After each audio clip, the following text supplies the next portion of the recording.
Transfer pada membran itu dibagi menjadi pasif dan juga aktif. Yang pasif ada osmosis, difusi dipermudah. Yang aktif ada pompa ion, endositosis, dan juga eksositosis. Sifat dari molekul itu cenderung menempati ruang secara merata. Di sini ada perbedaan transport aktif dan juga transport pasif. Yang aktif itu tuh pakai ATP, yang pasif nggak pakai ATP. Karena yang aktif ini tuh perlu energi untuk bergerak melawan gradien konsentrasi, sementara yang pasif kan bergerak searah gradien konsentrasi, makanya dia tidak butuh ATP, dan yang pasif ini tuh terjadinya secara spontan.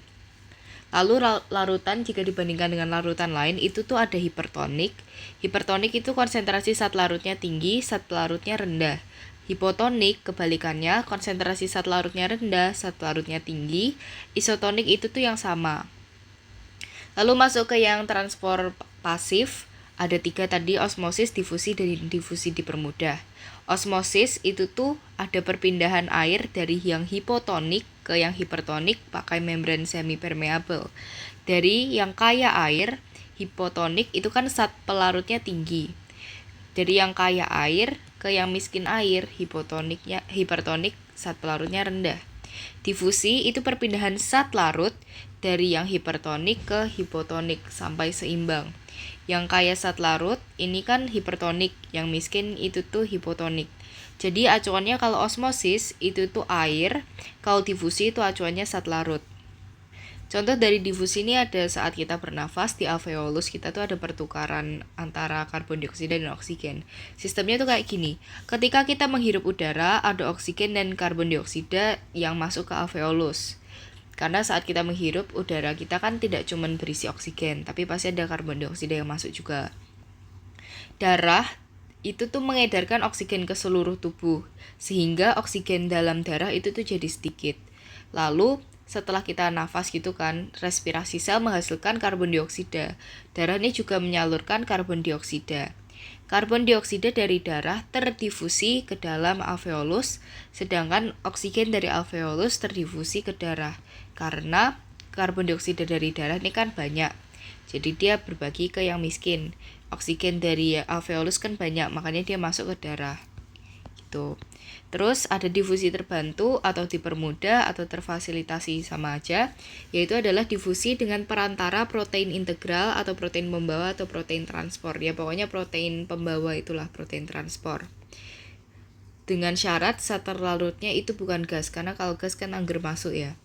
Di sini tuh protein transport itu tuh ada 3 jenis, ada channel protein, aquaporin, dan carrier protein. Sini ada bentuknya. Ini tuh yang protein saluran atau yang channel protein. Aquaporin itu tuh masuknya air, terus protein membawa itu yang ini atau protein kotransport sama aja. Protein saluran itu tuh yang ini adalah saluran hidrofilik sebagai terowongan. Jadi dia tuh bakal masukinnya lewat sini. Terus aquaporin itu tuh untuk molekul air, bisa memasukkan sebanyak 3 m air per detiknya. Terus ada protein membawa atau kotransport, itu tuh sistemnya megang molekul yang dilewatkannya dan berubah bentuk agar molekul tersebut bisa melewati membran. Jadi dari sini, ini tuh ada reseptornya. Proteinnya ada reseptornya, ketika ada yang masuk dia bakal nutup, terus yang bawah kebuka terus masuk gitu. Nah, terus keseimbangan air pada sel tak berdinding itu tuh ada istilah namanya tonisitas, adalah kemampuan larutan untuk menyebabkan sel dapat atau kehilangan air. Lalu ada isotonik. Isotonik adalah air mengalir dengan laju yang sama ke dari dua arah. Volumenya itu tuh jadi stabil.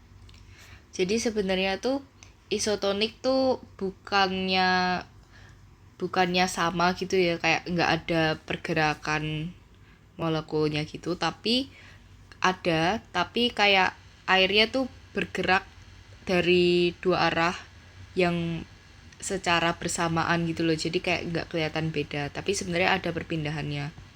Jadi volumenya tuh sebenarnya tetap stabil, tapi ada pergerakan. Hipertonik itu sel hilang air kalau hipertonik selnya tuh bakal hilang air, mengkerut, mati. Terus granasi ini kalau sel hewan ya. Terus kalau hipotonik, dia itu tuh sel bakal dimasuki banyak air, meletus jadinya lisis. Terus ada istilah namanya osmoregulasi, yaitu mengontrol keseimbangan air. Contoh dari osmoregulasi ini tuh dapat ditemukan di paramecium. Paramecium itu tuh hidup di air kolam yang sangat hipotonik. Nah, membrannya itu tuh kurang permeabel, jadi kayak sulit buat airnya masuk. Tapi ini tuh bersifat memperlambat saja, karena airnya tuh lama-kelamaan tetap bakal masuk kan. Nah, paramecium ini punya organela namanya vakuola kontraktil sebagai pompa air. Jadi ketika paramecium dikasih air, airnya jadi banyak. Vakuola kontraktil tuh bakal kayak berkontraksi terus mengeluarkan airnya gitu loh. Nah, terus kalau keseimbangan air pada sel yang berdinding, dinding sel itu tuh mengembangnya tuh hanya sampai batas tertentu, jadi nggak sampai meletus gitu. Ketika dinding sel dirasa sudah cukup padat, dia bakal memberi tekanan balik ke dalam sel sehingga melawan penyerapan air. Jadi airnya tuh nggak bisa terserap lagi karena dinding selnya tuh udah punya batas tertentu gitu loh. Terus kalau di isotonik tidak ada kecenderungan air masuk, selnya jadi lembek, namanya flaccid. Kalau berada di yang hipotonik, dia tuh akan menjadi turgid. Turgid itu tuh artinya amat kaku. Kondisi sel yang dindingnya padat dan stabil, ini kondisi yang sangat-sangat ideal buat tumbuhan.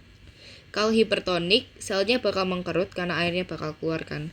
Membran plasma bakal lepas dari dinding sel atau mengalami yang namanya plasmolisis.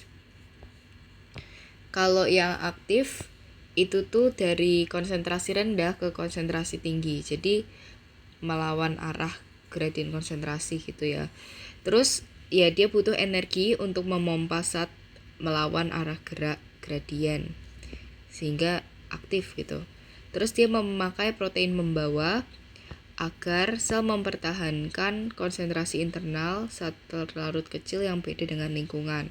Contohnya sel hewan punya ion K+ sama Na+. Membran plasma itu membantu mempertahankan dengan memompa ion Na keluar terus K+ ke dalam. Terus juga detak jantung itu tuh memompa ion dan molekul.